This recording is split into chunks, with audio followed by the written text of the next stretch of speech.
Yo, what is up guys? It's Steve from Digital Unraveled here, and in today's video I'm going to be showing you how you can get the light up your world filter on TikTok. Okay, so once you're on the TikTok camera, you can go ahead and tap on effects there at the bottom left hand corner, and then you'll see all the trending effects. Now you can see this filter right here is the light up your world filter. So to go ahead and use it, all you need to do is tap on it, and then what you need to do to activate the filter, so you can see it makes the background black and white, and then you can point with your finger.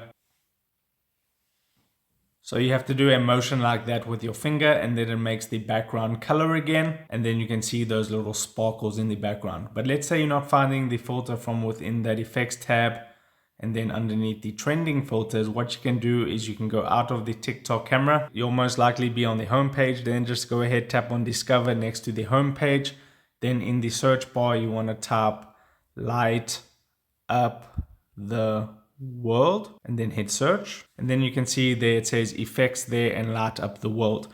Now, if you're not seeing that effects there, what you need to do is update your TikTok app to the latest version. Always make sure you're running the latest version of TikTok when trying to get these filters, and remember also that filters aren't rolled out to every single country at the same time. So you can go ahead and tap on the effects button, and then that'll go ahead and show you all the videos using the filter. Then you can add it to your favorites, or you can tap the camera button at the bottom to go ahead and use the filter, and then the filter will be applied again, and you can see that pointing finger up. You need to make that pointing motion with your finger to activate the filter. And that's pretty much it. We can go ahead and record. Okay, so I couldn't activate it for that reason. So you just have to play around with it.